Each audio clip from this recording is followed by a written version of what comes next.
Alright guys, stream, chat, can you all hear me? Hopefully so. This is the first guys, stream, chat. I forgot to mute Twitch, so I was hearing double. There we go. Awesome. Very cool. So, hello everyone, my name is Joshua Hilton. Here with me is Kevin Camire.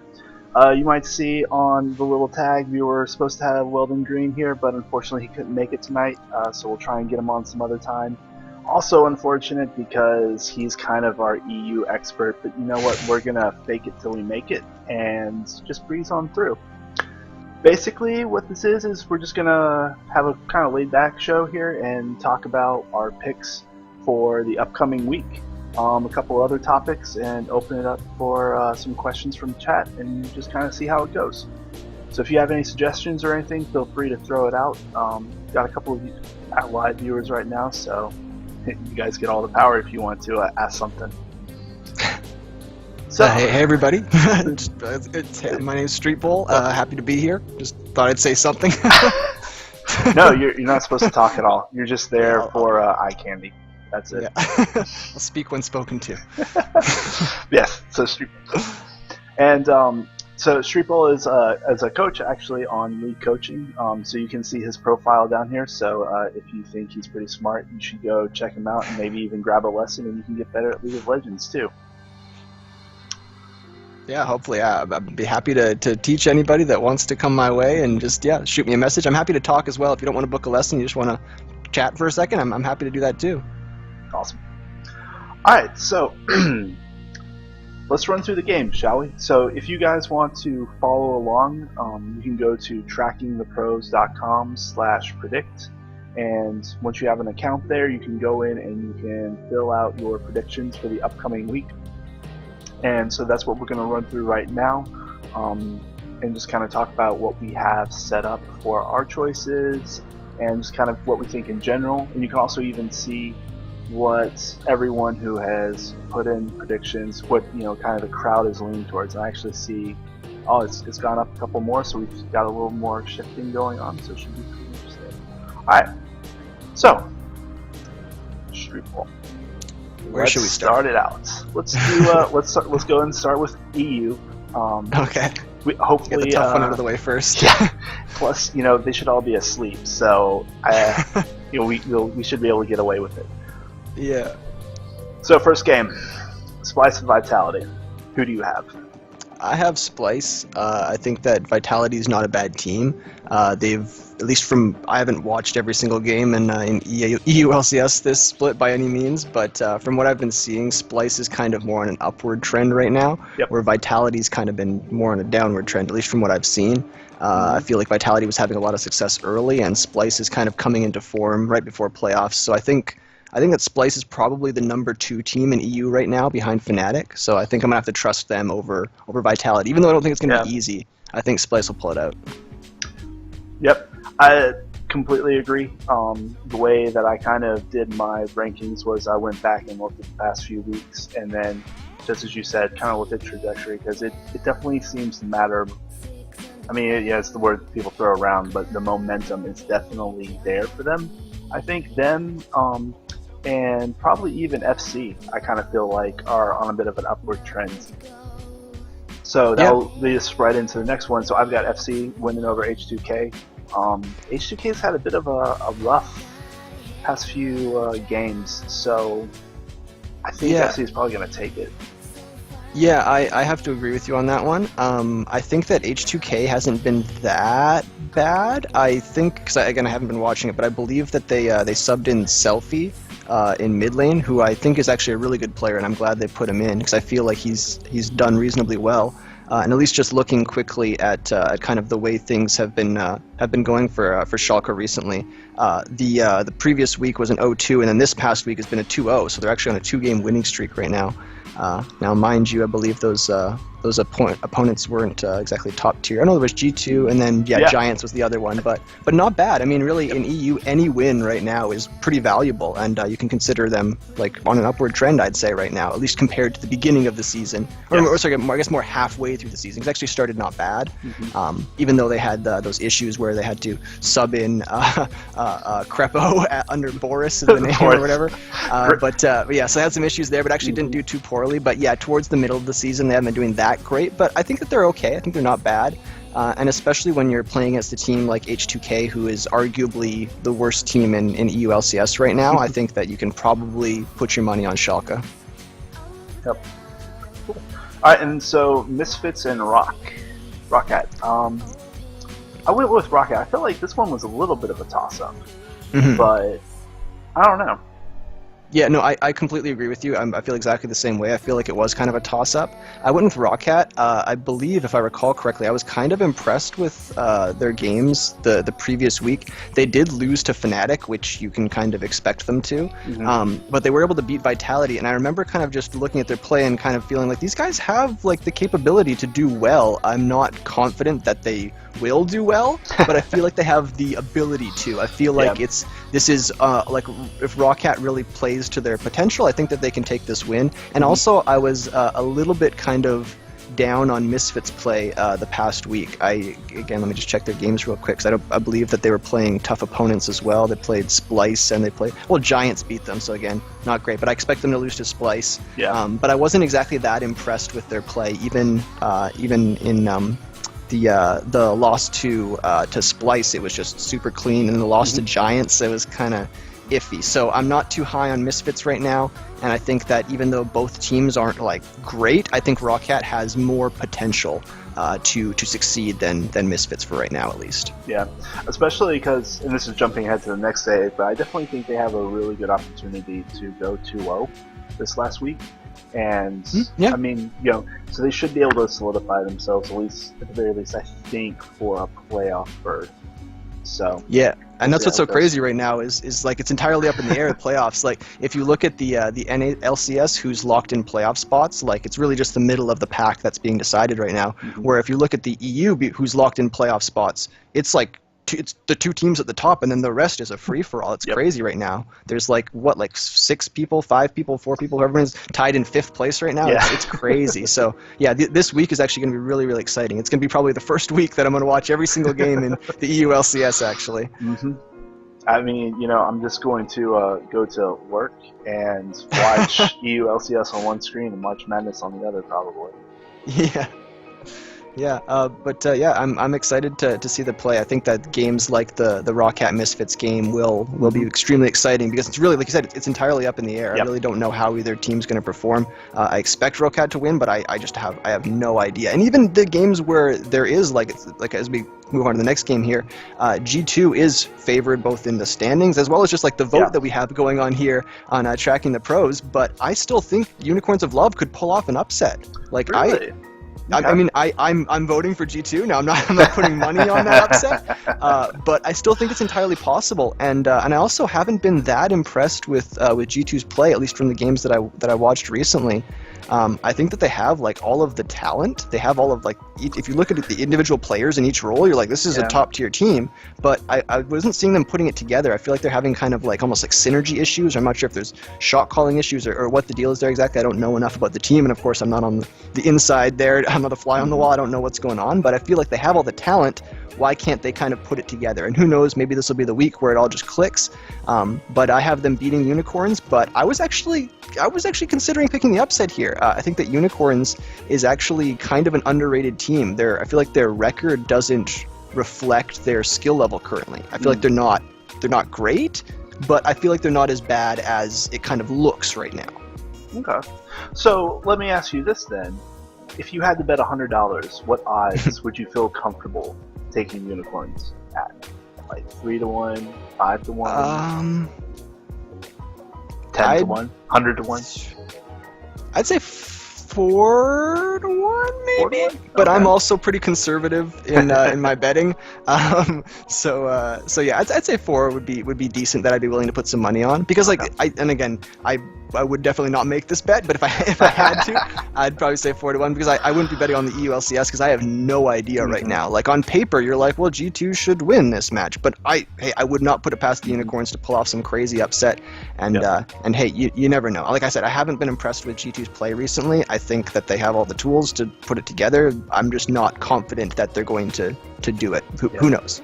Plus, I mean, historically, they're one of those teams that it's really hard to discount. Just because for sure. It just always seems to click.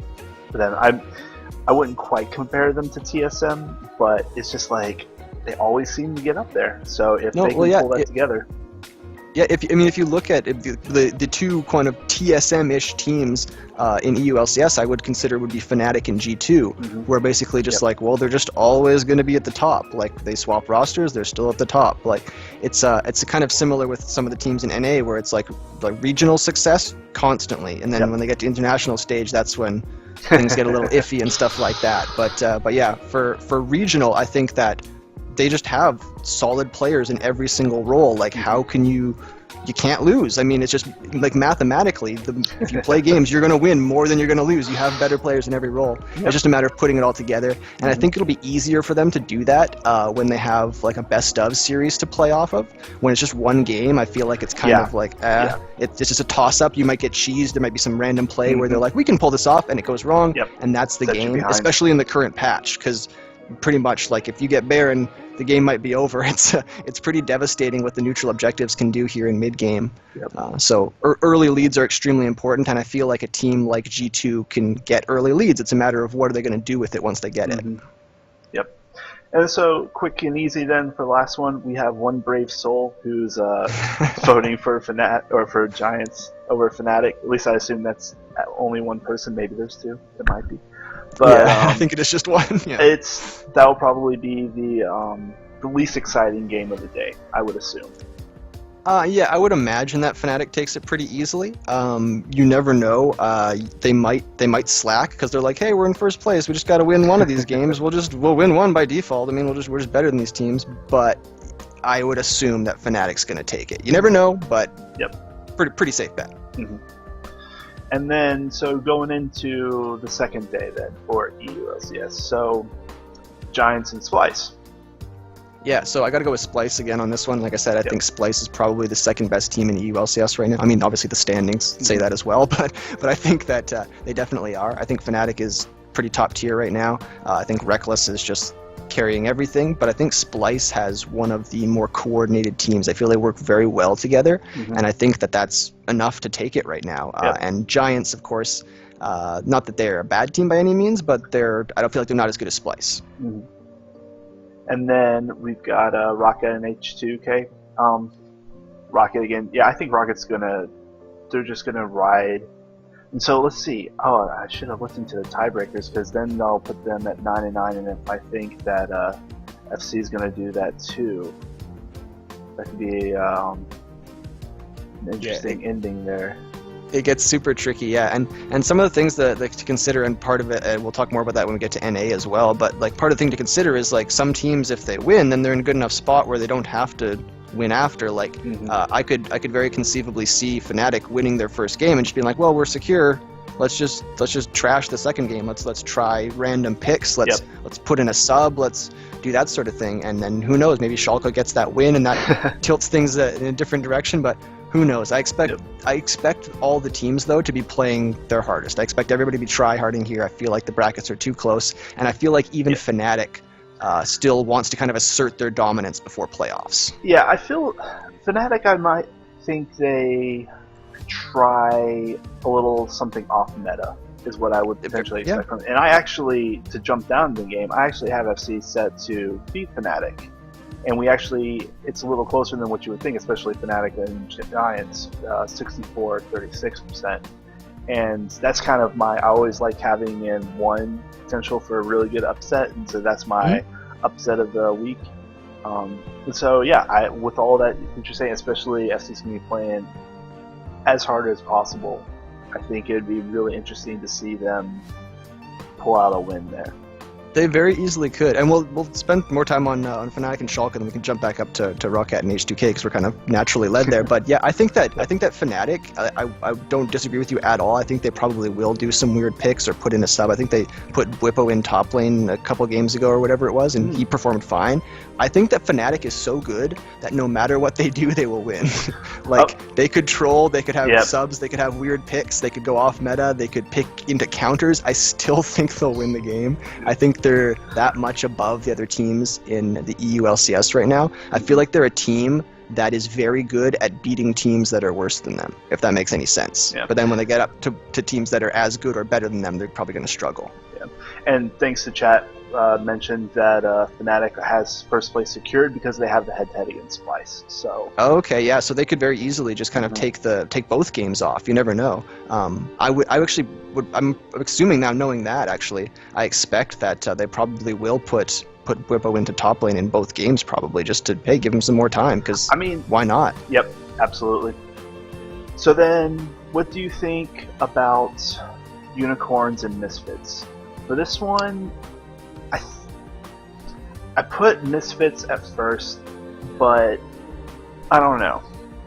Yeah, I think like I was talking about with the Unicorns before, I could very easily see them winning either game this week. They're, like I said, they're probably one of the lower teams right now. They're tied with H2K in last.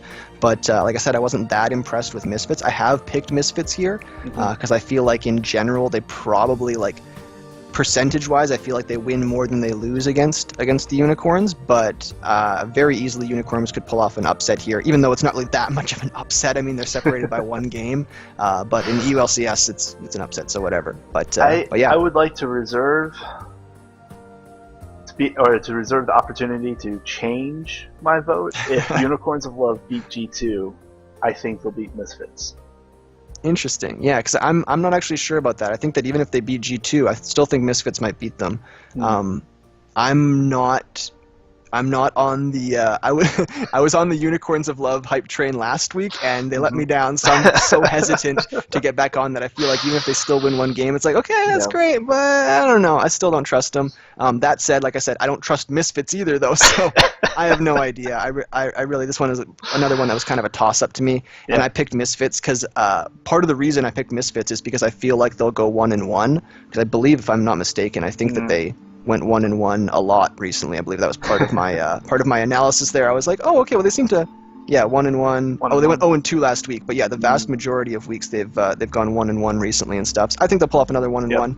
And I think that I'm kind of on the same page of that with Rocat as well. I feel like they're going to win the first game against Misfits on the first day, and I feel like H2K is going to beat Rocat the second day. And now, again, same sort of thing. I have no actual evidence behind that. That's just kind of a feeling that I'm working with. I'll have a little bit more evidence when we get to NA, but EU is kind of just like, I think that might happen. That seems like it would make sense. Okay. Awesome. All right. Well, it looks like Weldon has just joined chat, so he's probably been pinging me, and Skype's just not showing it. So hang on just a second here. Oops. All right. Let me. Now I show just how inexperienced I am with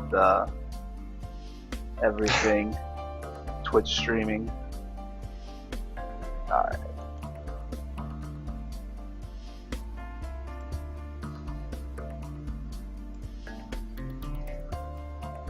Alright, okay, so let's see.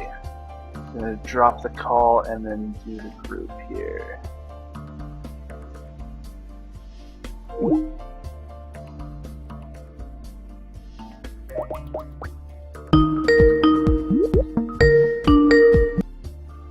Alright, so let me get people all added in. And let me change the... There you go, Weldon. You are about to be live. No video yet. So once you get situated, just let me know. Can you see my video? I can. Yep, okay. I'm not sure if I can...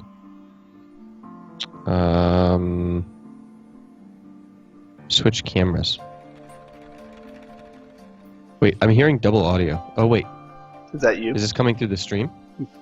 Yeah, your voice is on the stream, but nobody. Right. But I'm about to put the video back up. All right. All right, here we go. And there you go, chat. Now you get to look at Weldon as well. Good morning, everybody. Shreebolt gets the top spot though. Alright, cool. So, Weldon, we've just run through the EU LCS. If you want to just real quickly run through your picks for both days. Let's hear them. Hang on a sec. Okay. Your audio just cut out. Sorry. Oh. Maybe Sorry. if I turn off the stream, that'll work better. Okay, what did you say? Let's so we just finished up EU LCS, or we're about to actually. So we still have the G2 and Vitality game, I think, right? So my pick for that one, I have Vitality winning. Yeah, I've got Vitality winning as well. Like I mentioned with G2 before, I think they have all the star power. I just feel like they're not putting it together right now. And who knows, maybe they'll impress me next week. But I just feel like right now they're not as good as Vitality. And again, I don't have much faith in Vitality either. I feel like they're kind of not doing too great right now. They're doing better at the beginning of the season. But I feel like Vitality has at least impressed me more last week than G2 did. I was very, very disappointed by G2 last week. Both in my picks and just in their play as well. But yeah, so I think Vitality's going to take this one. All right. So, well then, for that one particular game, what do you think? Do you have a link where I can see the thing that you have on the stream? Because I have the stream up so that I can like see the graphic, but then it's affecting my internet. So I want to send you the link there. Yeah. Okay. Thanks. Oh no, that's kind of cool. Predict. When you do something in Skype, when you chat, it popped up. There you go. Oh, chat. whoa! I just saw that on the screen now. That's cool. That's pretty slick. Very handy. Awesome. Yeah. But yeah, and All so right. And, while Weldon's getting and where situated, are we right now? So we've gone through the EU LCS. Oh, I just heard the Misfits Unicorns and Unicorns G2 predictions, so we must be just on the G2 Vitality game, like you just mentioned. Okay, cool. And let me get my stream titled as well, and set up. So that'll just take like 30 seconds. Okay, no problem. But yeah, so for chat, you guys should definitely go sign up at the website and make your own predictions. One of the things that I'll be doing, hopefully here soon, is showing you the list of first the top rated people that are doing the best with making their predictions. And then our predictions that you'll be able to see, and I'll probably even add in maybe the Riot casters too. And then with playoffs starting, we'll have you'll be able to predict the playoff games as well. And so we'll just keep tracking that, maybe even assign more points or something for predicting the playoff games a little bit better. And we'll see who has the top score at the end of the season. Very cool. It's like, I like the idea of the fantasy draft, but it's so much work, especially at the beginning, to get everything set up. And plus, it's much easier for me just to kind of follow along with the teams rather than all the individual players. So yeah. When you take 5 people and put them into one, it's a lot easier to keep track of. Yeah. Plus, then I can hate on TSM as a group instead of having to hate on them individually. The individual players. You know. Yeah, I've always kind of been against TSM because like so many people like TSM. I'm naturally like against them, but they've changed their roster so much over the years. I'm like, I don't dislike any of these players anymore. Like, I kind of like all these guys. Why do I not like the team? I don't know. While Weldon's still getting set up and so he can't really talk back, one of the reasons that I just love watching League and still am really into it, even though I don't play nearly as much as I used to, is because I got really invested in the Cloud9, and to me they're like the UNC, and TSM is like Duke. And so I apologize to any non-American or non-college basketball fans out there, but it's this great rivalry where you have the horrible Dukies, aka TSM, and the glorious Tar Heels, UNC or Cloud9, and they even have like similar colors. So everything just fits in so nice, and it's a great narrative that TSM sucks. Yeah, TSM is kind of like the big kind of mogul that they're like the Empire or something like that. You know what I mean? Everyone's like the big bad guy, and they win so much. They've just like, if you look at the banners up in the NALCS studio, it's like, okay, there's a couple CLGs, there's like a couple Cloud9s, there's like TSM. It's just like, oh my god. Yeah, they're one of those teams that I think that their infrastructure is really good. I think they do a good job of kind of setting their players up for success. Yep. Speaking of structure and setting them up for success. All right, Weldon. So I don't think. All right. You should be able to hear me now. Yes. My stream is live, and I'm going to be sending them obviously to this link. Let me get the link again. And I think that they can hear you guys too. Awesome. Perfect. Well, hello, Weldon stream. There we go. Hey, notification squad! Welcome to the stream, and you can catch the full show over at Tracking the Pros Twitch, which normally you should be watching anyway, since it's basically the only channel that I auto-host. I think you're the only channel that I auto-host as well. So there we go. So, Weldon. Oh wait, my voice is coming through double. Okay, there we go. I shut off my stream preview. All right, I'm ready. I'm all set up. You're ready. We're live. You're good to go. Yeah. Let's just run through real quickly your predictions for the EU LCS Week 9. Let's see all the way up fire. all the way up to the G2 game where you guys are, and then we can go in depth with the last two Giants and Schalke games. Okay, that works. Okay, cool. Let me just catch up. So, Splice versus Vitality.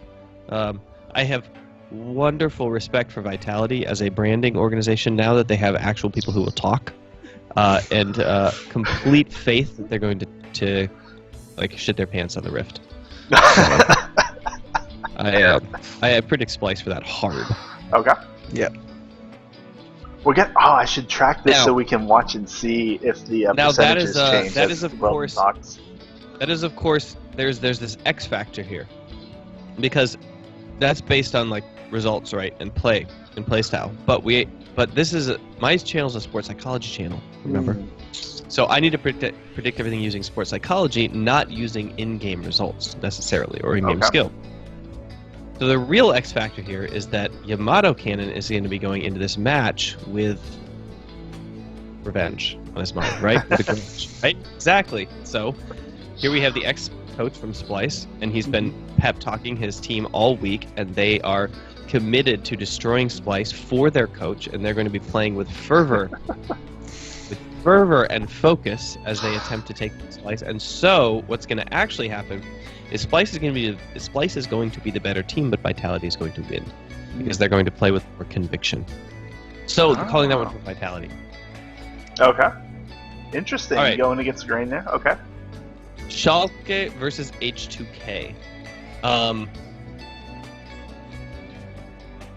Yeah, I think Schalke is going to pull this one out. I just think they're just better than H2K. I think that they have more resilience, and I think they have more weight on their shoulders with the competitive org. And I think that H2K is just. I don't think it's managed very well, and I don't think that they can set up their team for success. And so, yeah. I think just based on my knowledge of the staff. Now, if I look at the players, I do think that like Schalke is coming off like a momentum weekend, right? So probably pretty likely that they'll continue that momentum, or at least they'll be able to parlay that momentum into enough of an advantage in the early game to win. Okay. Going on, Giants and Splice. I just call it straight up for Splice. I think that they're showing pretty good form. I don't think that G2 lost to them because G2 was bad. I think that G2 lost them because Splice is actually pretty decent. H2K and Rocket. I'm going to go against the grain here. I'm going to call it for Rocket, however you like to pronounce it. I am a big fan of their. Try to figure out what to say without saying scrimmage results. I'm a big fan of their momentum off of the stage, and I think that their stage jitters are the largest factor in their lack of consistency this split so far.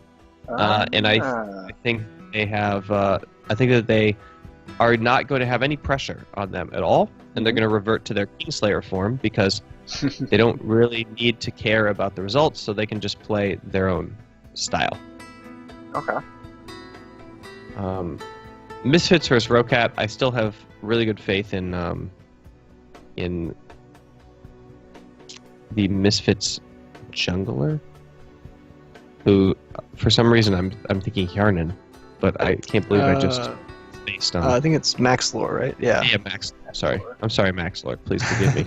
Yeah, you have to be nice to Max Lord because he pops into the channel every now and then. I have to be nice to him because he had a very, very nice long conversation with me once at a hookah bar, and ever since then, I've enjoyed having conversations with him. But yeah, I think that he's going to carry the victory over Rocket. I think that he can almost single-handedly do it in the current meta. Picks the right champion. I think jungle is that strong. If you have two teams that are not going to play like Fiesta in lane, then the jungle is the wild card. As we saw in the recent C9 TSM matchup.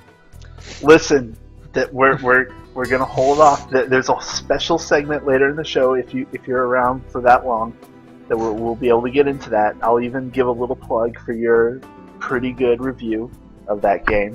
But moving on. Okay, so here we have the Unicorns of Love versus G2. Well, obviously, you know what's going on there. G2 by a landslide.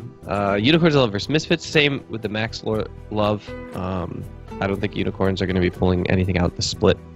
I think that I like their premise as an org, the kind of like incestuous family-based thing where they have, you know, dad, GP, and they bring in their friends. But it just like and it's great in terms of branding. I think that they lost one of their biggest brand components. They should have fought a lot harder for Romain than they did. Yeah, I agree. Yeah. I think that they, like, most of their branding was just off of his own actions, and either they didn't realize it, or they were like, oh, we're so great, and actually they aren't so great, right? And at the same time, Optic is doing crap all with Romain. Like, they did, I think, 2 vlogs so far, which is pathetic in my opinion. If I had that asset, I would be putting out daily content around his life. Just follow him around with the camera. Yeah, exactly. I mean, I don't know what the hell they're doing, but nobody seems to understand YouTube that well in the sport, outside from TSM and FaZe maybe. All right. Yeah. So it's a really great idea and it has a really great feel, but it just doesn't work well in practicality, especially in seasons when you don't have that family vibe going for you with players that are strong from the region. So that one's a one and done for G2 and Misfits. I don't think that Unicorns have any psychological advantage necessarily either. Being in last place seems demoralizing to them. It doesn't seem to bring them conviction like it does for Vitality's not in last place. But when they lose, you can tell that they go into the week ready to train hard. Like, you can just tell, right? In their interviews and their faces, they're like, we tasted that little taste at the beginning and we want it back. Even though they're not going to get it back. Probably. Because, like, yeah, it was just all based on like sloppy, aggressive play. They don't seem to be refining their strategy that much, but they tasted it, right? Whereas Unicorns, I think they're just completely demoralized. Anyway, G2 versus Vitality. Okay, we caught up, and I already heard your G2 versus Vitality kind of like talk, so I'll just burn through this one quick, and then we can get to the final 2 matches. So yeah, obviously. What's there to say? Okay. I'm a big fan of Yamato Cannon, and I think he's going to get dumpstered by Luca. All right, okay. And so, Fnatic versus... Alright, see, the reason I say FC is because I feel like I'm never able to pronounce their name right. So say it again for me, both of you. I think it's just Schalke, isn't Schalke? it? Am I wrong? Schalke? FC Schalke? Weldon's just... You have so much swag. Yeah. Okay. So, Weldon's going with Fnatic. I have to agree. I mean, like I said before, I think that even if Fnatic puts in subs, even if they play random picks, I think they'll still win. I think they're just good enough that they can do whatever they want. Okay. Oh, I think the opposite. I think that if they put in subs, they might lose. But I think they could play with no strategy and shitty picks and win because they're just better. Yeah. But I think if they better? subbed out their players with worse players, and then they played clean macro, that Schalke would actually have a chance. I would hope that they wouldn't sub out the entire team. I was hoping they'd be like 1, 2 tops maybe. Yeah. Oh, Just top. Yeah. Hopefully. Got Yeah. Yeah. Got it. Okay. Yeah. I would agree if they swapped out maybe one. I don't know. My experience so far with Pro League of Legends has been that the actual separation between teams is like less than a percentage point. Like the actual skill level separation is infinitesimally small. I think the drop down to Challenger changes a lot. Or Academy or whatever we call it nowadays. But yeah, my experience with pro teams has been like one flub up or one off kind of like stylistic moment, and like bottom tier teams can become top tier teams. So I'm not so sure about the sub thing unless they were able to sub somebody who was with the team and with good communication and was solid in their play. But I get the feeling behind it, and I kind of agree with the intent. Yeah, I feel like Reckless can just like 1v9. I feel like in EU, he's just so head and shoulders above everybody else, and the team just basically like is like, yeah, do what you want, like just take us there. And I feel like if they I would imagine the only person they'd swap is Soaz for Bwipo because they did it before. At least I don't know the team at all, but that would be my assumption. And from what I saw from them before, they didn't really kind of miss a step. And I mean, obviously they'd be kind of adapting their play to play around the sub a bit more, but I think that they just have enough star power and enough kind of cohesion with the players that they do have in the kind of core of their roster that they should be okay. But then again, like I said, I know not very much about EU LCS this split, so don't take my word for it. Well, chat has. Oh, go ahead. I was gonna say I think most of their strength comes from Bruxa being able to be very aggressive and Caps being able to always win the matchup, kind of. Yeah. And apply pressure, and because he can collapse on the lane, I don't think that Reckless allows the support to join Bruxa actually enough in terms of it, like he prioritizes lane quite a bit, but I think that because Caps can be relied on a lot, like if you look at the games they lose, a lot of it is through the fact that they don't have mid pressure, and so Caps can't join Bruxa, so Bruxa can only farm his own jungle, and so they lose that Fnatic feeling of pressure, which is the thing that's causing so many mistakes in their opponents. So I think that it's kind of off the back of the jungle pressure that is supported through mid. So I think that like if we see Schalke like with a good counter pick mid that can actually win. Now the problem is when they do counter pick mid, low tier teams sometimes still lose the matchup. Mm-hmm.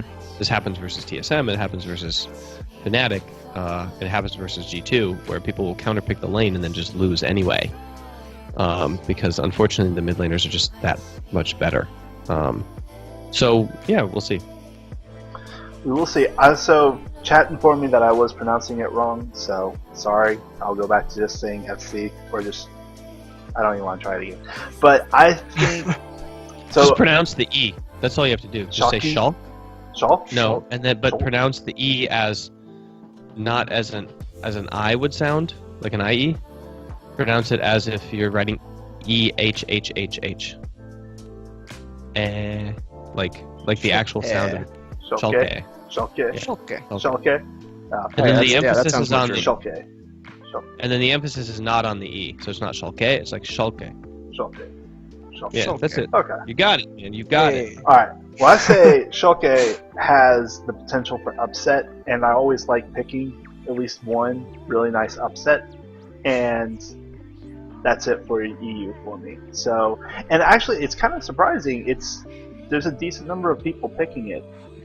It's not nearly as one-sided as say Fnatic versus Giants. Yeah, but I think that like the boost they're getting from Schalke is like very similar to the shocking boost that people saw.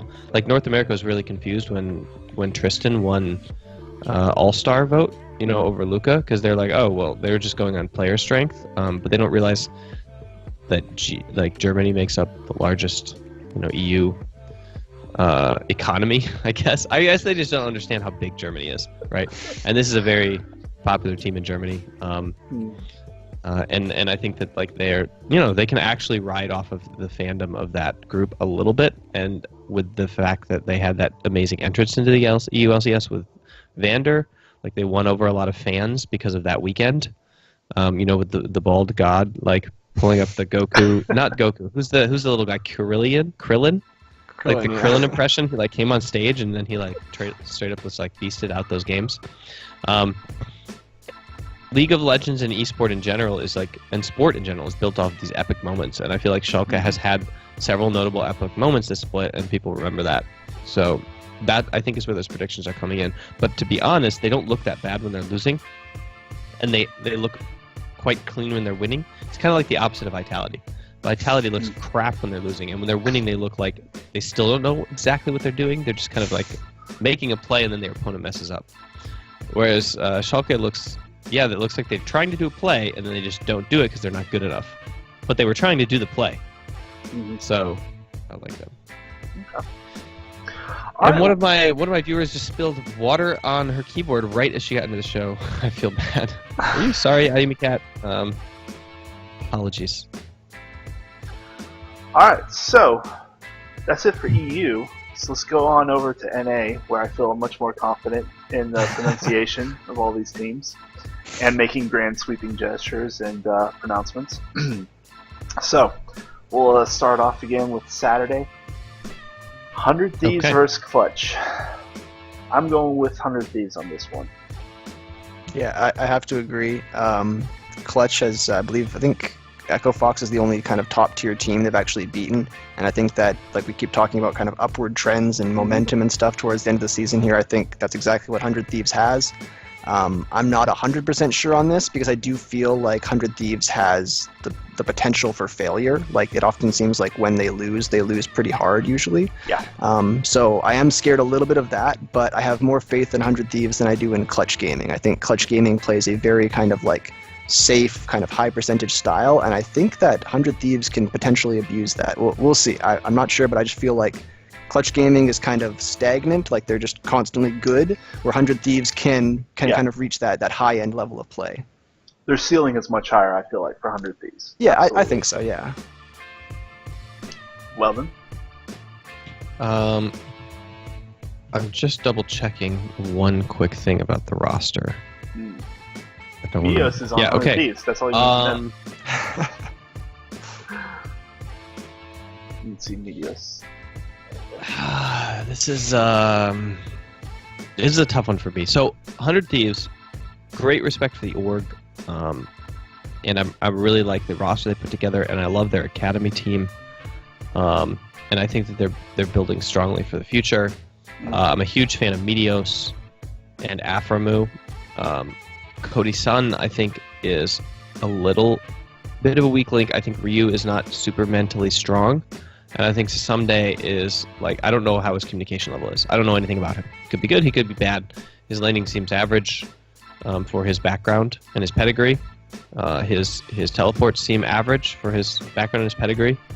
And so maybe, like, both of those things can be very considered to be communication level problems, because obviously laning phase is almost entirely dependent on jungle location. And so you could be doing things right and still... and look like you're doing nothing, basically, because you can't do anything because you can't communicate with the jungle. Or, and same thing with teleports. So both of those could be communications related. Mechanically, he seems stellar, like in team fights. So my thought is maybe it's just like a communication thing. So when I look at 100 Thieves as a roster, they have a lot of holes, right? And when I hear them on mic check, I am happy to hear both Aframu and Meteos' voices, kind of with the shot calling, with the leadership. Yep. And so that, like, kind of bolsters my idea. But the thing is that, like, what Aframu had on CLG was pure, I would say, like, worship level leadership, you know, where people would dive into the fight for him no matter what, with commitment. He wasn't high on Cloud9 in the early days. I wasn't sure that will happen with 100 Thieves. Now, the problem is when I look at Clutch Gaming, Solo is like actually beasting it out. If you look at the stats across top laners in the league, he's doing very, very well, which is kind of surprising, I think, for a lot of people. And Apollo and Hakuho are my sleeper agents. Like, I've always been high on both of them in terms of, like, my appreciation for their solidness. I don't think that they necessarily have shining moments, but I think that people don't realize just how good they are. If their opponent is slightly off their game, like they're going to take advantage of it cleanly. So I'm actually going to call an upset on this one. I really want 100 Thieves to win, but I think that Clutch Gaming is actually starting to pull it together a little bit, and Really? Okay. that's what I'm going to go with. So I don't know if you want to lock it in or like something, but Well, I mean, the problem is I just love Pulling- 100 Thieves. Like I think Clutch Gaming Yeah. is doing crap with their branding and their social media and their storytelling, everything. I just think they're complete and utter joke of an org in terms of that. Maybe they'll pick it up in future years. I don't know, but I think that like putting out 2 YouTube videos in their first split is a pathetic. It's like just as bad as Immortals. I hated Immortals because okay, I loved Immortals like as an org, sure everybody did with their performance and their braggadocio, right? But they relied 100% on Riot to market them. Mhm. They put out I put out more YouTube videos than they did. Like me, just one person, right? So I think that's probably part of the reason that they didn't get into the NA LCS was they turned in their business plan and it said my business plan is Riot Games. So, I think Yeah. Clutch Gaming is doing the Well, same exact thing. I mean, so you're still feeling like that even after their loss to Team Liquid? 100 Thieves or Clutch Gaming? Clutch. Like, so last week, Clutch lost to Team Liquid. So you're still... Team Liquid is just way better. But I think 100 Thieves would have lost Team Liquid too. Would have. In that Okay. form. Yeah, Alright. I think Team Liquid is better than both Clutch and 100 Thieves. Well, then, so we can get to that pretty quick. FlyQuest and Echo Fox is next. I think that one's pretty clear cut. FlyQuest has been showing, some flashes of brilliance, but I fully expect Echo Fox to easily take this one. Yeah, I watched Acadian's 30-minute vlog the other day, and so sports psychology predictions point towards Echo Fox as pulling this one out. His vlog was not very promising for the FlyQuest organization. But Willing he's to on make FlyQuest, right? Willing to make an upset Where's he prediction there? There's Kevin? the Golden Guardians. Sorry, who's that? Acadian is on FlyQuest, right? He's Optic. Okay, Right? I screwed Yeah. that up. No, FlyQuest is Fly. I'm getting confused now. Yeah. Like, No, yeah. Fly Fly and, has Onda in the jungle or Anda or whatever. Hang on, let me look at the FlyQuest roster. I know it's High. I was thinking High at Acadian. I don't know if they played on a team before. Yeah, they. Okay. No, I don't think FlyQuest they did is actually, but. Flame, Onda, Fly, Wild Turtle, Stunt. Oh yeah, no, this isn't gonna have it. Like I don't Yeah. even watch their games. Sometimes I they're don't- all I don't right. even- Yeah, I literally they've had flashes. didn't even know their roster because I Yeah, don't even every watch once in their a while games. they do something where you're like, oh, they're gonna make a run, and then you're like, never mind, Yeah. not bad. Well, I mean, they had all the visa problems there at the beginning too. Even though Yeah. it was Keen, right? Yeah, Keen. they- I mean, he was Yeah, doing pretty decent. Like, I don't that's the thing is that's what kind of bothered me is like we're like, okay, cool, we got our imports now, the visa issues are over. All right, we're still exactly as good as we were before. It's like, well, then why are we importing all these players? know. Yeah. So, but it's just one of those things where it's kind of unfortunate. I mean, you can't always rely on just like importing players to fix problems and stuff like that. But I mean, I feel like there's just not exactly the talent available, and I feel like FlyQuest went for that sort of like overhaul of their team over the past the split and stuff like that. So they're kind of just starting from the ground level and building up, Yeah. and they can do that now with franchising. So I'm assuming they have a Yep. long-term plan, is what I'm assuming. And for a very, very quick tangent, as much as I was not exactly against, but a little disappointed with franchising happening, because I still had the ultimate dream of wanting to somehow put together a league team and get into the LCS. It definitely is good for things like this, because seeing the development and not having to feel like you must immediately make some sort of change and give it just a little bit more time potentially. Because so here's an off-topic question for you guys: Would you make any significant changes to this roster? Would you drop 2 or more people from this roster here at the end of the split? I'd have to see what's available, I think. Because the short answer would be like, yeah, probably. But you might have pretty slim pickings. I'm not sure. I'd have to actually take a look at the kind of crop of talent available. Because at least from what I've been hearing, I haven't been watching the Academy League or Challenger Series or whatever you want to call it. Yeah. But at least from what I've been hearing, the only standout player is Zazel. So I'm not sure you could kind of just be like, oh well, yeah, there's a crop of new up and coming talent. Like some of these guys aren't ready yet.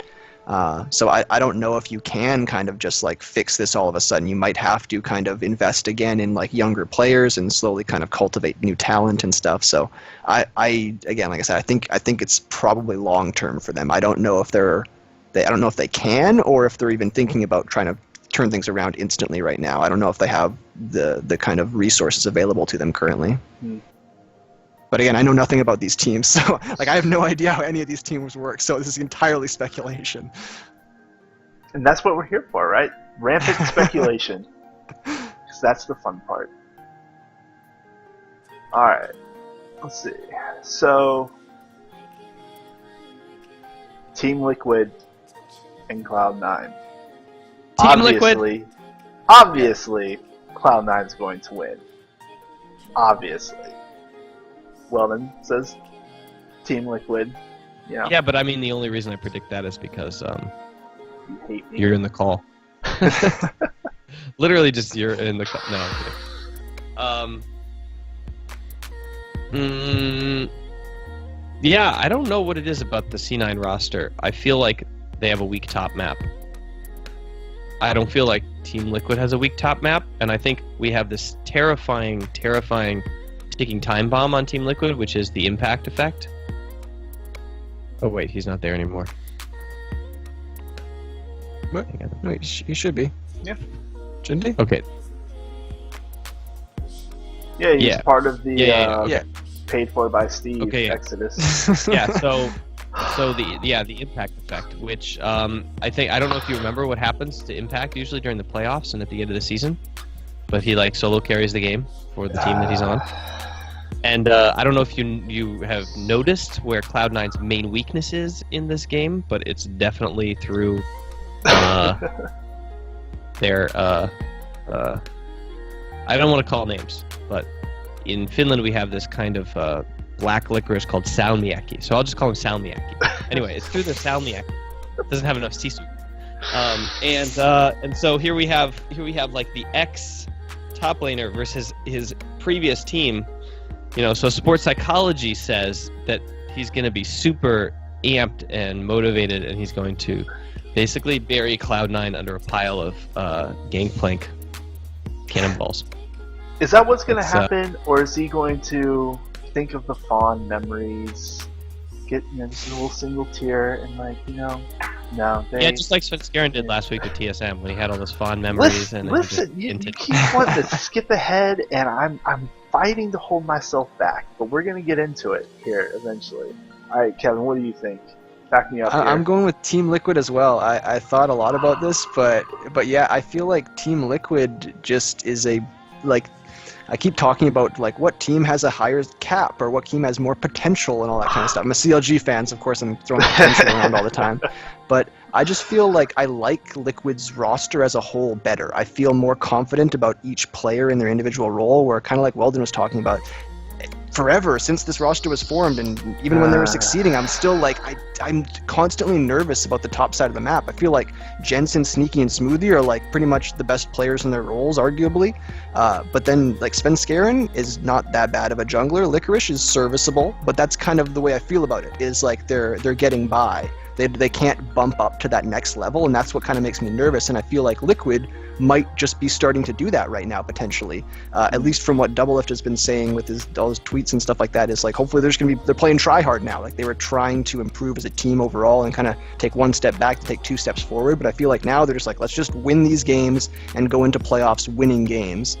So I have confidence in Team Liquid right now to pull out the win against Cloud9, who I feel like has been, I don't want to say struggling, but they're not playing as well as they were towards the beginning of the season. I feel like other teams have kind of gotten the reins of their roster and are working together a little bit better now, where Cloud9 kind of started on the high and have been kind of just like slowly staying along that the entire time, where I feel like Team Liquid is on the upward trend right now.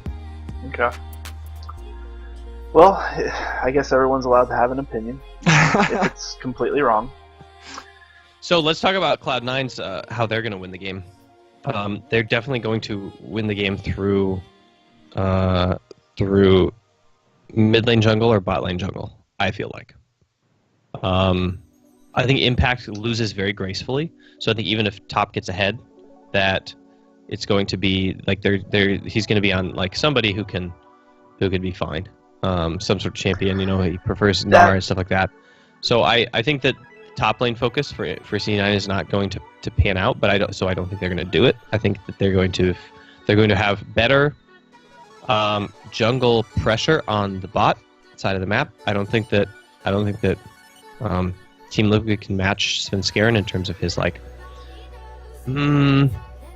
Yeah, I just feel like the jungle is in favor of C9 a little bit, and then if they get a good matchup mid lane, if they counter pick Jensen right there on red side, right?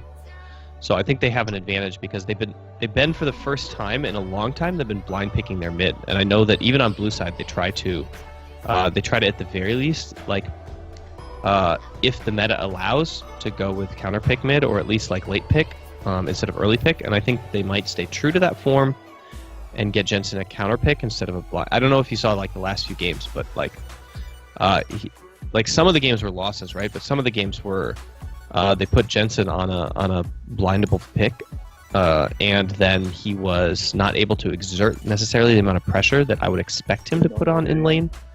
And of course, that's how the jungle plays right now. Is Svenskeren wants the mid pressure so that he can actually apply on the map. So yeah, I think the fact that they're on red side gives them a big advantage actually in this situation, and I think that Sneaky is a very solid AD carry they can pick literally anything on, and he won't get dumpstered.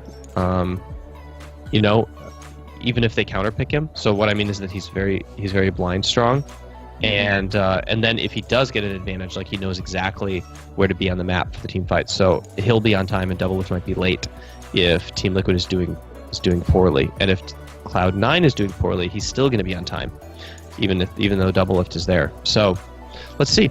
Yeah, I will admit that is hearing Double Lift talk about all of the just basically everything that he's been bringing up. If they fully, especially Impact, if they fully unlock Impact, yeah, things can get dicey. My chat is pointing out a very, very, very key strategy insight, which is that if Sneaky actually goes on stage as Dark Lux, it's an auto win because like pretty much the entire Team Liquid roster will have one of their hands in their pants. Oh, that Sneaky picture! We can't even talk about it. Can't even. Sneaky. My goodness. Yeah. So moving on then. Should be another fairly easy pick.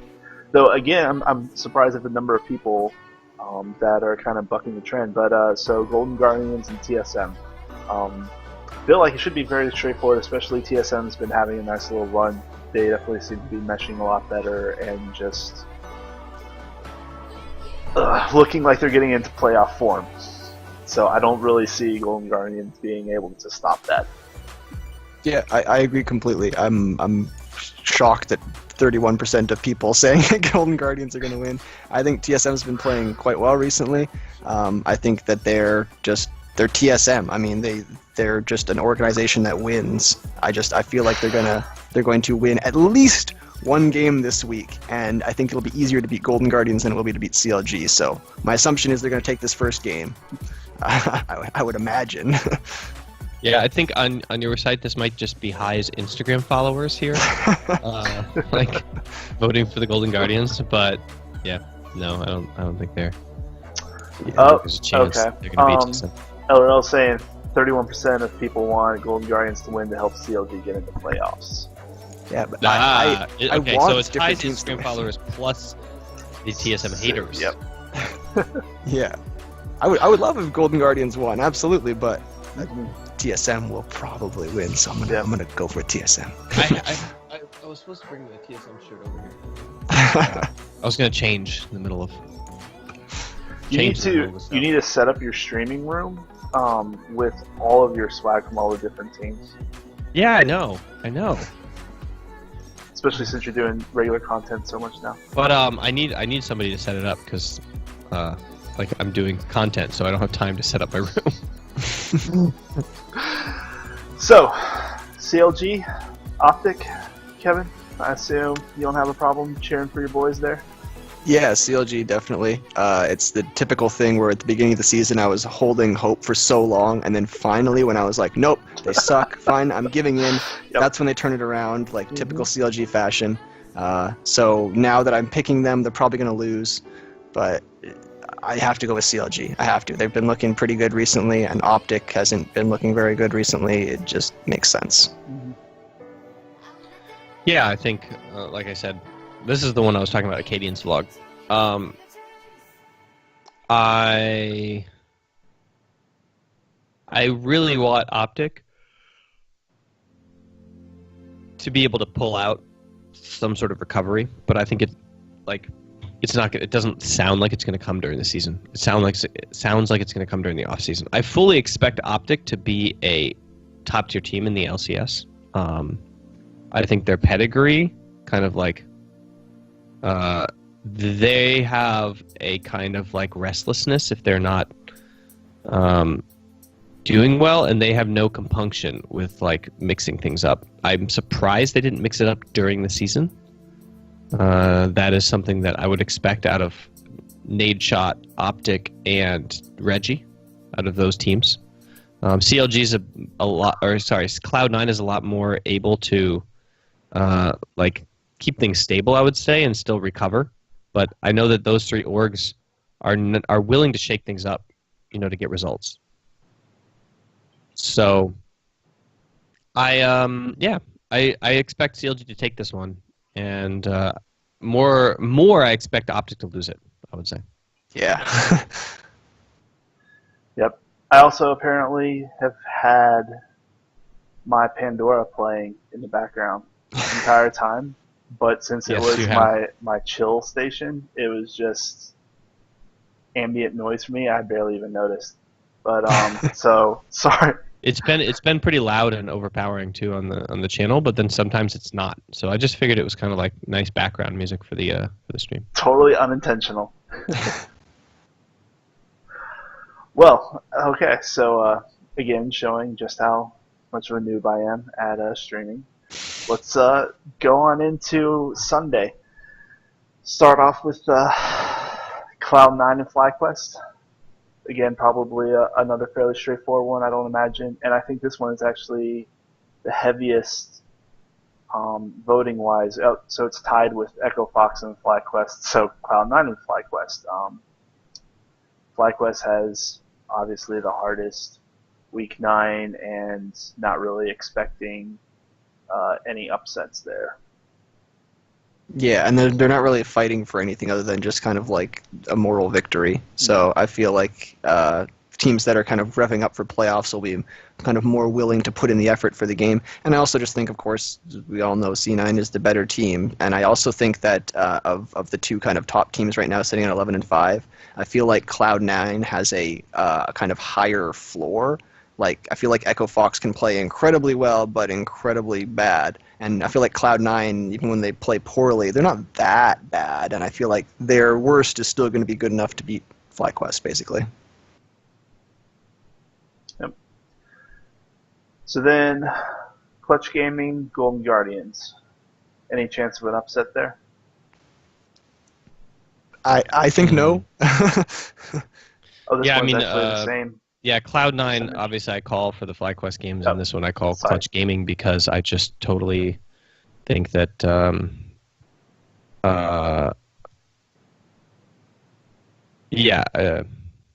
mean, I think Clutch Gaming's roster is solid, and they know how to play the game, and I think Golden Guardians too often think that they're not good enough to play the game and then rely on I don't want to say cheese, but rely on not inconsistent playstyles, high risk, high reward playstyles, or drafts in order to try to achieve victory, which shows me that they're mentally weak in that regard. And so, yeah, I go with Clutch Gaming for sure. Mm-hmm. I should absolutely trademark that phrase, by the way. Sorry, go ahead. No, I was just gonna say, like Clutch hasn't lost to any low tier teams right now. So I mean, just like if history repeats itself, Clutch will win. Yep. All right, and then the game that everybody is looking forward to, probably the most important game, CLG and TSM. What are we feeling? So I'm feeling CLG, and it's based on, I think that CLG and TSM are both, again, I keep talking about upward trends and stuff. I think they're both on upward trends, but I think that since TSM will have most likely secured their playoff spot and everything will be cool for them, and CLG will be playing for no playoffs, I think that this is basically going to be like the spring finals for CLG. They're like, if we win this game, we win the split, guys, like that sort of thing, where TSM's like, who cares? Let's just worry about playoffs. Let's just win that stuff. Where I think this game means more to CLG, I feel, because I'm assuming that TSM is going to beat Golden Guardians and whatnot. So from a sports psychology perspective, well, obviously I'm working with TSM, so I can't really comment, and I also am choosing them to win. So that's just that. Okay. Oh, so tiebreaker here. I'm actually going to go for CLG. I want to see them succeed. But now, looking through my overall setup, I actually, going on the picks, I'll still have them falling a game short because I have Team Liquid beating Optic. So I have CLG over TSM for that, but I think it'll just be a moral victory, unfortunately, and not actually a game to propel them into the playoffs. Mm-hmm. Yeah, I think that CLG. I have CLG winning both games, but I think it's going to be all for naught. Because Team Liquid and TSM will take one, I think, at least. Yep, which I'm sure is going to be incredibly frustrating for the players, but hopefully they'll kind of take that and, another sports psychology term, but just take that feeling and use it as fuel for the next split, and don't let yourself get so far behind. Yeah, stop losing. Get good. It's easy. Stop losing. All right. So this will be an interesting pick though. Echo Fox and 100 Thieves. Yeah. So just to end the commentary about CLG2, I think that the main problem that they have is that they had a franchise mindset and mentality before the LCS was franchised. So they were willing to trade in. They were willing to trade in performance for a more balanced or healthy life for their pros. And I think that this is kind of the fault of their CEO. And when I say fault, I don't mean that this is a bad thing. It's just a thing. You can trade in performance for a more balanced and kind of less stressful life, but then you're not going to get the performance, right? This is sport. So somebody is going to go crazy and reach for the top and try to be the greatest of all time and push themselves to the extreme. And if it's not your guys, then it's the other guys on the other teams doing it. And so you're just gonna lose, right? You can't keep up with that and still maintain a balanced lifestyle. That's what working at Staples is all about. You don't get that when you're trying to compete with the top 0.01% of performers in the world at a craft. And so I think that CLG's kind of brand approach internally has been about finding that equitable balance and, living lives and making sure that, we have girlfriends and that we go to the gym very consistently and that we have the activities and team building and we only train this many hours a day and kind of this kind of stuff.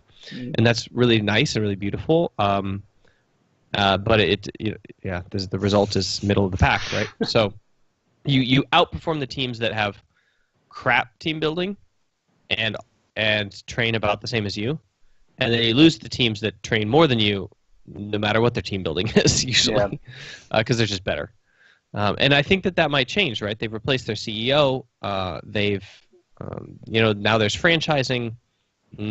What is the identity of the org? I think the identity from the org came a lot from the leadership before.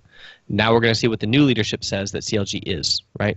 Mm-hmm. And so I'm excited to see what that is. Maybe it could go more towards high performance and less towards family and rock climbing.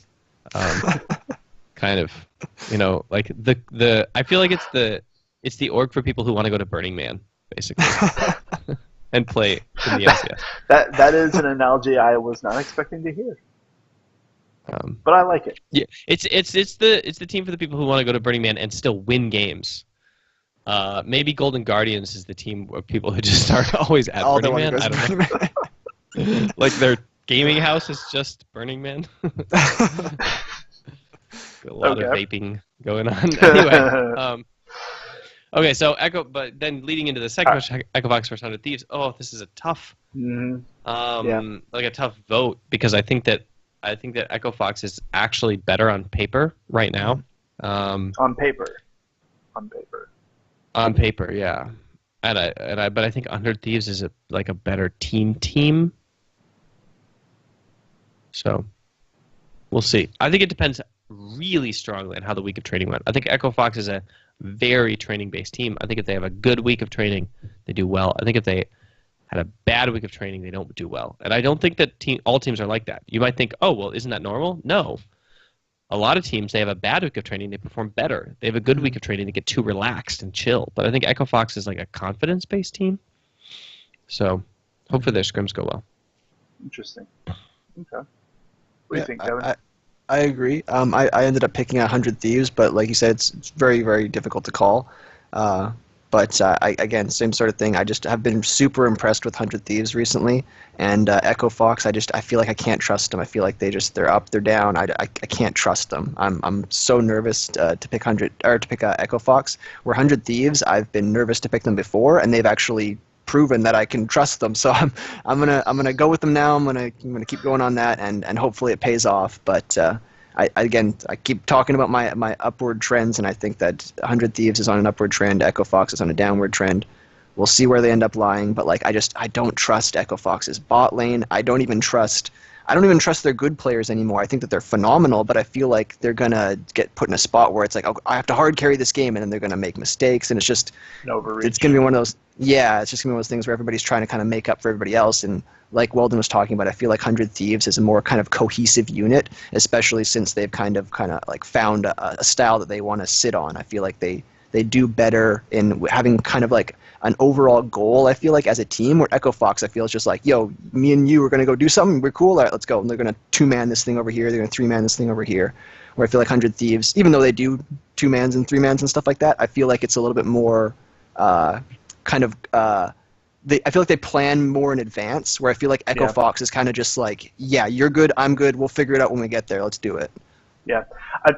So I've got 100 Thieves winning, and I definitely am doing this partially because of the momentum, but also just because I think 100 Thieves has definitely been one of those teams that it's really easy, I think, to see them gelling as the split has gone on. And Echo Fox, they just started off with, definitely good lanes in general, I'd say, and just enough synergy to push them over the top. But it doesn't seem like they're progressing, and 100 Thieves absolutely has. So I think they're going to keep, especially if they. So if I can add another caveat, as long as 100 Thieves beats Clutch, I'm pretty sure they're going to beat Echo Fox. I actually kind of feel like if they lose to Clutch, I feel like they'll beat Echo Fox, which I don't know. I feel like 100 Thieves is one of those teams where they can shake off a loss pretty quick and be like, we know how to play, we know what to do. We had a bad game, let's turn it around next time. But sorry, I think I cut you off, Weldon. No, I mean that was a fun cutoff, right? So now we have the great prediction that if 100 Thieves beats Clutch Gaming, they're going to beat Echo Fox, and if they lose to Clutch Gaming, they're also going to beat Echo Fox. So apparently, Echo Fox is going to lose. Yeah. So last game, Liquid and Optic. Yeah, I mean, so in order for CLG to make it through, Liquid has to lose. But I don't know.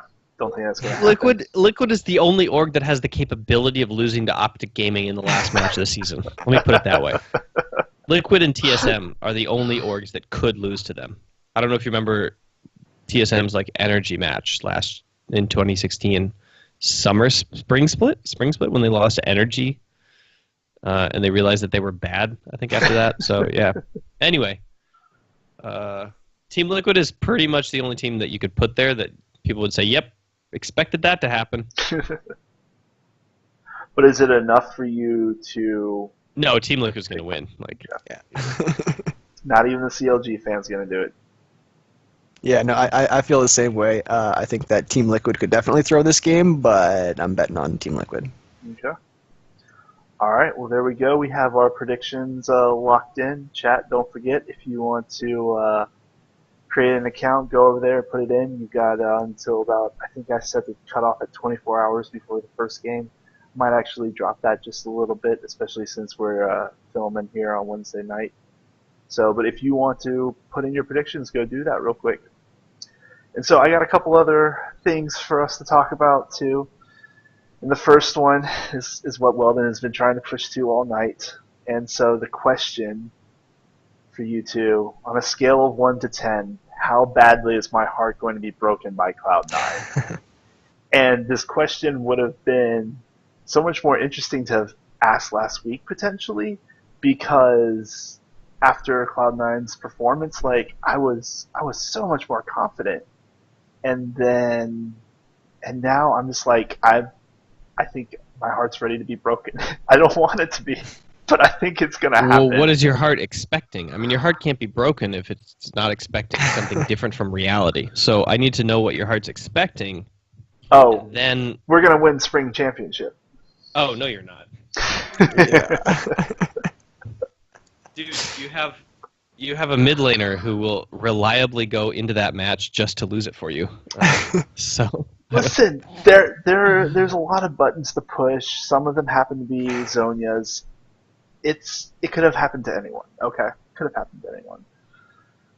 So on a scale, okay, maybe I'll dial back. Especially after last week. Well, let me put it this way: if TSM doesn't win the split, C9 actually has a chance. Okay. Because I think that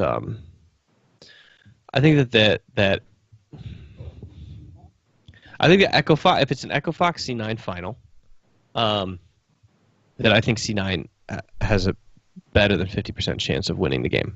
Because I think in a best of 5, and with Sneaky on the map, that just the sheer depth of competitive experience that C9 has, like experience will win out, right? We have you have Svenskeren, Jensen, Sneaky, Smoothie. I mean, they both I don't know. I just feel like that the pressure is not going to get to them at all. Whereas Echo Fox is going to be super emotionally driven to try to win their first split final.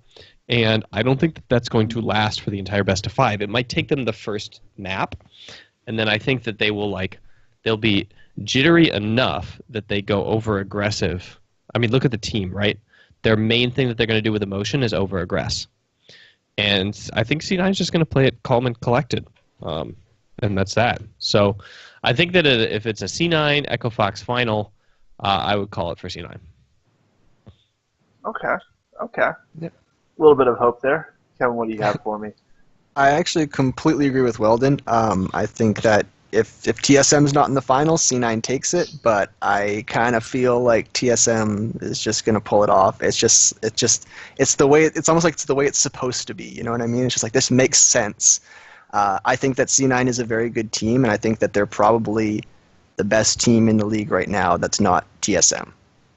So I think that you're going to be disappointed, but not too bad. I think they'll do okay. So I'll say 6 out of 10. Kind of disappointed, but still not bad. All right. It won't break your heart. I see chats behind me at least, so I have my support group in place if I need some shoulders to cry on. Okay, let's map out some other scenarios. We have the TSM Echo Fox final. Mm-hmm. Obviously, since I'm working for TSM, I call that for TSM. We have the Team Liquid C9 final. We have the Clutch Gaming. We have it's like everything Clutch is 100 so Thieves close. final. Clutch Gaming, 100 Thieves. No, I think that C9 is going to be. Well, okay. We need the final standings to start talking about brackets. So maybe we should do the show then. Yeah, but there's a lot of different variations where C9 could get knocked out early. Mm-hmm. Most of them involve running into Echo Fox or TSM early in the bracket stages. Mm-hmm. But if they can secure a bye, then I'm pretty sure that Echo Fox or Cloud9 is going to finals because if they're on the same stage of the bracket, they're pushing one of them through, right? And if they're on opposite sides of the bracket, then TSM can only be on one side. And so I don't think that there's going to be an upset of all three Cloud9, TSM, Echo Fox by Clutch Gaming and 100 Thieves. So I think one of Cloud9 or Echo Fox will get through.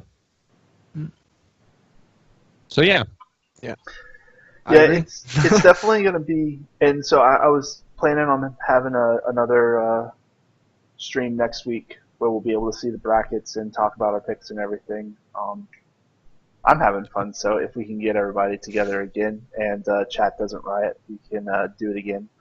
But yeah, I mean, so that leads into kind of the next question. So if someone held a gun to your head, you have to bet $1,000. You have to on a team to win 2 series. Are you going to go with the obvious picks, or are you going to change it up a little bit? So in Europe, for me, I don't think it's going to be too much of a question. Fnatic's probably going to pull it out, especially like in Europe. I can definitely be a lot more rational because you know who my pick is going to be for North America. But in Europe, I feel like it's probably going to be pretty straightforward for Fnatic. What do you guys feel like? I'll let Weldon start here because you know a lot more about EU than I do. No, the problem with having me on prediction shows is that when I'm working with a team, I'm not ever going to predict anything against them. Like that's just not what coaches do. Like it's not morally correct to do that to your athletes. So it's like what I don't know. G2, yeah, they're gonna take it, 100%. Yeah. Okay. Yeah, I gotta stick with Fnatic. Like I said, I feel like Reckless is just domestically he's great. He's so good in his region. I think that'll, like you said, the team around him is more than good enough to support that kind of like I guess I don't know if greedy is the right word, play style, but like very like a me sort of. Yeah, exactly. Yeah, like he wants to carry the game, and if you try and let him do that, by all means. And like you said, they've got insane talent in mid lane as well, and of course in jungle. And I think that like Soaz has been playing since forever before the game was created. He's been in so many championships. Like their team, I feel like has a great pedigree. I think, and I feel like it's similar for my other pick when we get there. Okay, and so North America. Yeah, TSM. Yeah. TSM. See, yeah. I mean, and here's the funny thing though. Like, and the reason I framed this question, it's not who do I want to win. If I was forced to bet $1,000, like $1,000 is not an insignificant chunk of money. Would I really be willing to put $1,000 on Cloud9? Yes. Oh no. It's tough. I mean, TSM, they always get playoff buffs. It feels like. I'll be rooting for them to have their first split where they don't make it to finals, just because that feels good. But I mean, it's tough, and I like 100 Thieves too, and I think 100 Thieves has a decent chance to get to finals.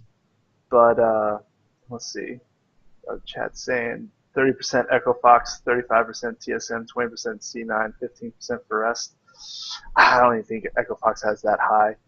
But I was gonna say I think Echo Fox is a little high on that one. Yeah, but yeah, I mean, if I had to put money down, I think I'd still go along with Cloud9, even though if I had to bet. I mean, so the interesting thing here is that this is one of the first splits in what, 3 years, 2 years, that we're predicting best of series results off of a best of one season, right? Yeah. We have not seen a single team in series, but they scrimmage in series, right? They scrimmage in sets of 3.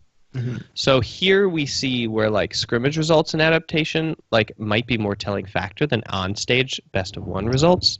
And like if we go historically with like what are the differences between between these rosters and the mindsets between them. Like, we have teams like Golden Guardians that, or like, Optic Gaming, probably. Optic Gaming is a better one. Optic Gaming might like actually be better in a series than they are in a best of one, but we don't know that, and we're not going to get any evidence of that this split at all, because they're probably not going to make playoffs. I think there's 0 chance of them making playoffs. But but then we have other teams where like 100 Thieves is kind of a sleeper, but in series they might just be really beast.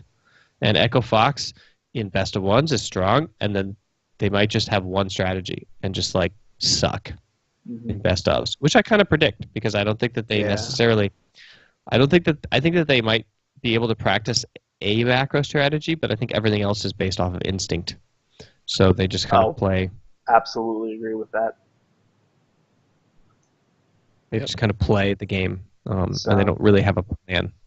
Yeah, and so I expect their pick and ban to kind of like fall apart a little bit through a series where I expect other teams to come in with a plan for pick and ban and to run a test on pick and ban and to adapt according to rules rather than according to the results of the first game and their feelings, I would say. Okay. I mean, that's definitely an interesting aspect to start considering, but it doesn't like materially change the top. Yeah, that's the thing. TSM and Cloud9, you expect both of them to do very well in series. I think the big wild card is going to be Team Liquid and Echo Fox. Mm-hmm. Yeah. Okay. Yeah, totally agree. I agree. I'm excited to see what 100 Thieves do, but I have no faith in them once it comes to playoffs. I mean, they might take a series, but I just don't see them making it too far. And they're probably one of my favorite teams right now. My heart says yes, my head says no. So, all right, well, let's change the question in just a little bit. If you had to bet $1,000 on someone to win North America, and it can't be TSM, who would you pick then? And for me then, I can't pick. Can't be Cloud, yeah. Or TSM. I can't pick either of them. I'd probably go Cloud9 then. They're like the number 2 to TSM. TSM's like, yeah, we win every split, and Cloud9's like, well, when TSM doesn't win, we'll win. Like that's, yeah, and CLG's like, well, when they don't win, we'll win. And it's just like, okay, well, there's your winners. Those are who's going to win every foreseeable split. I just feel like I keep saying if I had to not pick TSM and I had to pick somebody to win the split for $1,000, probably bet on Echo Fox, honestly. Really? Okay. Yeah. See, for me, I think I would have to pick 100 Thieves. Really? Yeah, over Echo Fox, or even Liquid. They've shown really good play, but like I said, I'm so worried that it's going to be one of those things where it's like, okay, they just crush one game and then just get stomped for the rest of the series. Like they're just going to figure something out, or they're whatever it is. I'm so nervous about that, and that's kind of a similar feeling I have with Echo Fox. I have more faith in Echo Fox in the postseason than I do in 100 Thieves, but I'm just worried about Echo Fox in series. Like I think they shine in best of ones because it's like, okay, here's what we can do, and by the time the game's over, they're like, whoa, I didn't realize that happened. But in a series, like Weldon was talking about, I feel like I don't want to say they prepare less than other teams, but they don't have as many kind of different paths to take. They're like, okay, well, when the other team does this, we'll do this. Where they're just like, okay, well, we'll just keep going down this one path right here, and if it doesn't work, then oh well. But for them, they're good enough that oftentimes it will work, and that's part of why I'm worried, is that when it doesn't, it gets kind of iffy, and I feel like that's kind of what we're seeing towards the end of the season now a little bit more with Echo Fox. So I'm super nervous about them. I think they're an extremely strong team, but I have to go with Cloud9. I don't know. I think that Cloud9 just has an incredible bot side of the map, and I think that, like I said, Svenskeren and Licorice are serviceable enough that they can hold their own and keep the game intact and win. Yeah, I mean, I think that Cloud9 is I think that Sneaky and Smoothie are just gonna. If it was an Echo Fox series, I think that they would play consistently all 3 games, and they would win lane from anywhere from 10 to 30 CS into Altec Adrian, and depending on how the draft goes, if like Echo Fox slip up and screw up their bot lane draft and like give Sneaky an actual advantage in draft, then I think that game is almost won. like right there, because I don't think that Huni counters Sneaky in terms of advantage on the map. I think that Sneaky's smart enough not to die to this guy, no matter what carry he's on. And yeah, so I think I don't know. Maybe I would lose my money, but like I just feel like it's like it doesn't matter because it's a wild card either way. Like you never know when C9 is just going to randomly choke, and you never know when Echo Fox is just going to randomly go off. So yeah, but and that's my thing is I have more faith in the positive play of Jensen, Sneaky, and Smoothie than I have kind of like that I'm scared of the negative play of Adrian and why is my brain breaking? Alltech.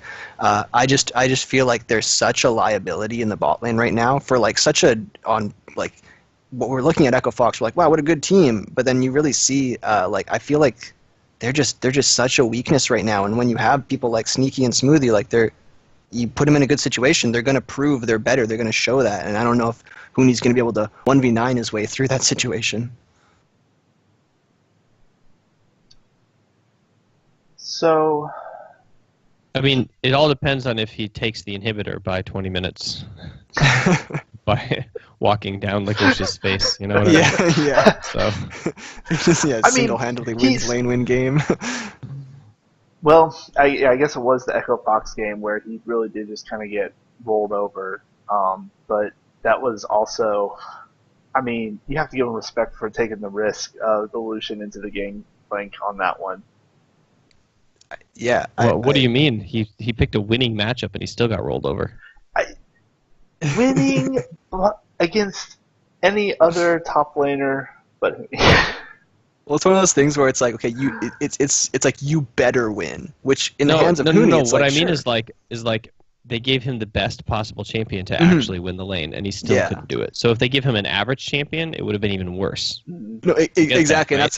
and that's what I'm saying. Is like after you don't win lane, you're completely useless. There is nothing that you provide, basically. So if you can't do that on the best level, then we're in rough shape. But like I said, I think that he's serviceable enough. I feel like Spencerin can kind of ward up for him and keep him safe. He's going to get smashed in the 1v1 for sure. But I feel like the rest of C9 can kind of make up for that kind of hole that they have there. At least I feel. I feel like if they are in a best of three or whatever, I feel like Huni's just going to win one game at least by himself in top lane. My chat's bringing up the idea of how Adrian and Alltech seem to match up really well against Sneaky Smoothie, like how Dig beat C9 last year with that bot lane, and Echo Fox are 2-0 against C9 with that because of that bot lane. But I personally don't think it's that bot lane. Yeah. I think that, and I don't think that last year's C9 bot lane is this year's C9 bot lane. I think Smoothie is one of those like butterflies, you know, who like he was a caterpie or whatever, and then he like crawled into like his little cocoon, and now he's a butterfree, or whatever the evolution is of the Pokemon. But I feel like he's an entirely different player in terms of confidence, in terms of his mindset, in terms of his dedication to the game. Not saying he wasn't dedicated before, right? But he was like a dedicated player. Now he's like a single-minded, like I want to be the best player. Best. And I want to be all the Pokemon. Yeah. my kids just got into Pokemon, so I'm like, I had to reinstall it on my phone, and I don't like. I will have to go through the Pokédex with my son and like read all the names now, so it's up here, right? But, nice and fresh. But I think that despite the historical success of Adrian Alltech into the Sneaky Smoothie lane, like Smoothie is just not the same person that he was last year, and this year, I don't think it was necessarily the bot lane in that Lucian game that was the issue. Yep. Yeah. Butterfree was always good for taking out Brock back in Generation 1. Okay. Well, there you go. Is there a Brock on Echo Fox? All right. I don't know what the comparison would be. Yeah. All right. So something a little different. Which tiebreaker rule do you prefer? So a little bit of background.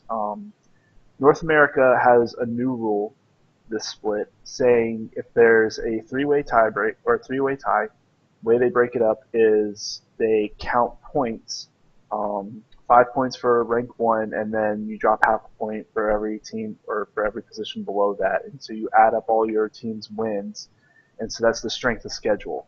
And whoever of the 3 teams has the best strength of schedule gets a bye. So you only play 2 games. EU, they do a full round robin, and if there's still a tie after that, then whoever had the fastest game time victory, they get a bye, and then you do a single elimination like that. So EU could potentially have 5 games. NA, you're only going to have 2, and it's based on strength of schedule. So which rule do you guys prefer? I had to look this up because I was like, I don't even know what the tiebreaker rules are. I have no idea. But after doing a small bit of research, I think that the NA tiebreaker probably makes more sense. Like, it just seems like overall, it's like, well, for competitive integrity, I think this is probably the best way to go. But the round robin in EU, I'm sure, is probably way more fun to watch as a fan. So I think if you're a player or a part of the organization, I think the NA way is probably better. But if you're a fan watching at home, I think the EU way is probably better. Because, I mean, round robins are exciting. When it's just like, we have one match and you're going to play everybody, and it's like, who's going to win? It's like, oh my god, where NA's people, I'm sure, are going to complain, why do they get a bye? Why do we have to play 2 games? And it's like, well, should have done different in the regular season. But so I think NA overall makes more sense, but I'd be more excited about the EU tiebreaker as a fan. So I guess that wasn't really an answer, right? So let's go with NA, because I'm all about the actual play as opposed to the fan experience. Okay. What is the scenario that I'm supposed to envision? So there's a 3-way tie. How do you break it? And so NA, you're only going to play 2 games. Whoever has the best strength of schedule gets a bye, and so the other 2 will play, and the winner of that plays the person who had the bye, or the team that had the bye. And who's in the tie? Or are we deciding that now? Oh, no, this is just random teams. You like. Yeah, the setup. Which just in a theoretical scenario. But yeah, the NA one, the way it works is like if you beat the first place team, you get more points than if you beat the last place team. So like whatever team you're beating is worth, like if they're a better team, you're earning more points. So if you beat Optic 8 times, which obviously can't happen, but you know what I mean, you're not going to get as many points as if you beat C9 4 times or whatever. That type of thing. Mm-hmm. I don't think that's powerful in a best of 1 season. So I would prefer to see not looking at the schedule as much, actually. And basing it up purely on just like tie-breaking games. Interesting. I was like actually a mini round robin or something like that. Because the thing that's scary about the EU round robin is that if everybody ties, then they end up having so many games, and that's what, because like I think that the round robin. Yeah, sorry. But like, isn't there a sense of like mental resilience? Like eventually the better team's gonna win, and the better team is a marathon team. I'm talking more about like from production standpoint. Actually, I think it'd be awesome. Like I would way prefer that, but I think at least from what I was reading from why they put this in, or why they tried this with NA in the first place, is they're like, we literally can't have the games. We don't have the time. If it were to get into like a double tie sort of scenario or whatever. Mm-hmm. At least from my understanding of what's going on, why they swapped the rules here. Yeah, it's definitely, obviously the NA is better from a production standpoint, but kind of stepping back from that, I was actually going to say my preference is the NA with the strength of schedule, just because I'm a big fan of making the regular season count for more than, as much as possible, because I like a really exciting regular season. However, Weldon's point of it being only best of 1s now has me reconsidering, because we really we do have a good gauge, I think, of strength, but is it the absolute best? And I mean, obviously tournaments where you do have, best of 3, best of 5 are going to tell you, or should tell you, who is the absolute best. But especially in cases of tie, and setting aside all production considerations, yeah, maybe they should have the round robin. But then you kind of get into having, so if you still have a tie after that, then relying on fastest game time victory, I'm not sure if I'm a big fan of using that. Yeah, and that gets kind of sketchy.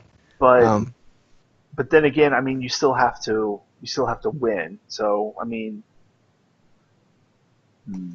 If I'm a fan sitting at home, I like EU. If I'm working at Riot or working on one of the teams or whatever, I'd probably prefer. Oh no, sorry. If I'm working on the teams or whatever, then I'd probably prefer EU. I think I just messed up my own thought or whatever. But basically, what I'm saying is if you're actually part of trying to produce this stuff, then I can entirely understand why you wouldn't want tons of tiebreaker games. But as a fan or as, I guess, a player, if you're like trying to prove you're the best, you'd want to be able to play to prove you're the best and not have it decided by but if that's the case, go and just don't be in the tiebreaker. and that's exactly, and right, that's the other thing, right? Exactly. So it's I don't feel like there is a correct option. I feel like there's pros and cons to either, and it's kind of just what you hold more weight in, I guess. Or what holds more weight to you, I guess, would be the correct way to say it. Okay. Which, yeah. Good discussion. So I had a little spot for questions from chat. However, I also wanted to try and keep this under 2 hours. So if there are any questions that you guys want to ask really quick. Fast typers, fast questions. Give you just a minute or two to throw something out there. Otherwise, we'll go ahead and end it for the night. I'll go ahead and say thank you to my two guests. I really appreciate you guys coming out. And I think this has been a lot of fun. I love just sitting around and rambling on about the LCS. And so State Farm doesn't pay enough to afford the State Farm analyst desk for tiebreaker games. We'll have to rip off all the ads on it before they go to the desk. No, what they should do is they should do a little auction for as each game goes on, like who wants to like right then and there, who wants to kick in enough money to sponsor the analyst desk. Yeah. We need $50 more for them to play this game. The game's not going to start until we get more money. Right. Our casters are leaving. They're walking out the door, guys. We need to pay them to be here. Okay. Who does Team Liquid get after getting fourth again?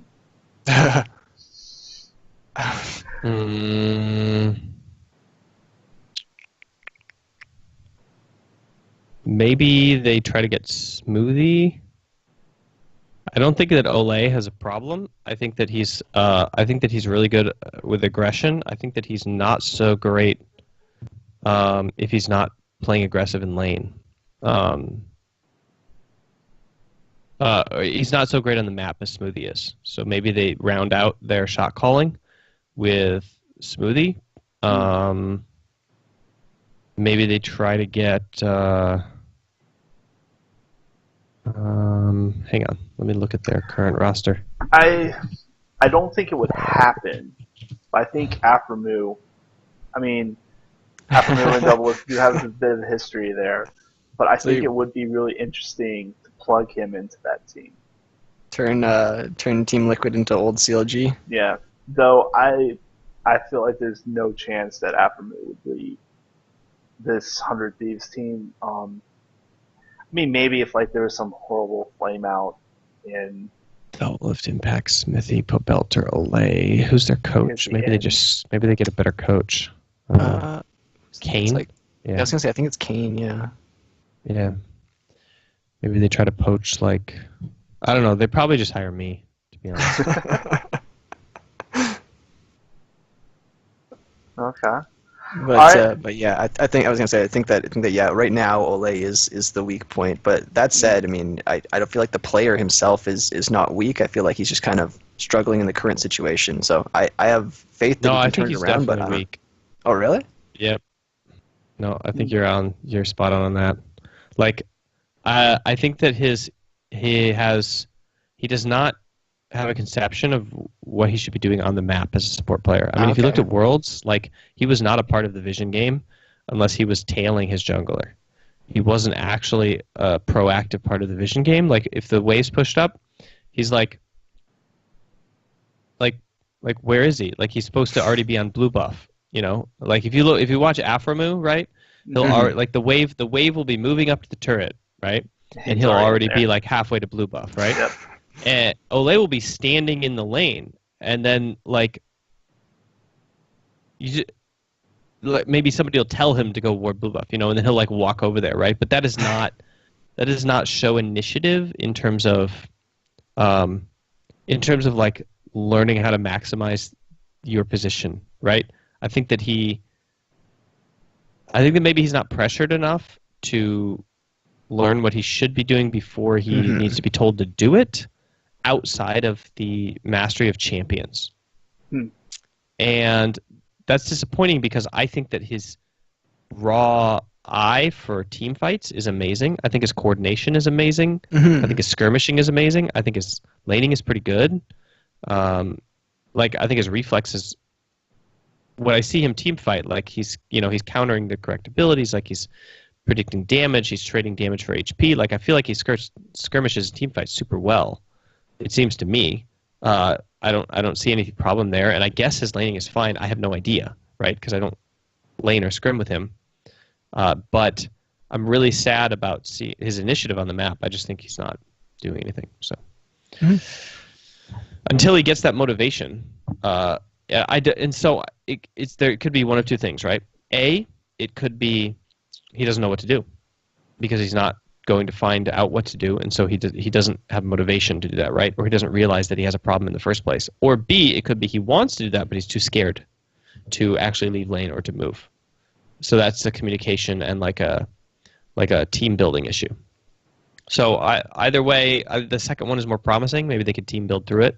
Get him some like agency, get him some aggressiveness, get him some leadership, get him to like take initiative with his own champion in terms of positioning himself forward on the map and spearheading like plays. If the other thing is, then they need to have a come to Jesus moment with him and be like, dude, you gotta make this like your thing. So those are my thoughts. Interesting. Very in depth. Awesome. Good question. All right. So I think we'll go ahead and call it there. Some of the other questions were about LCK, and I know I haven't been keeping up with them nearly as much as I would like. I just predict Samsung Galaxy is going to win their split. Wait, what? Yeah, that's how much I keep up with the LCK. There you go. Yeah, right. I've been slacking this year on LCK. Back in the day, I used to be all over it, but I'm lazy nowadays. maybe we'll try and make a point, especially since we don't have to go through 20 games next week. Maybe we'll do a short little LCK segment. But yeah, so thanks again to you guys for coming out, and thanks to chat. Have a lot of fun, and hope to see you guys next week.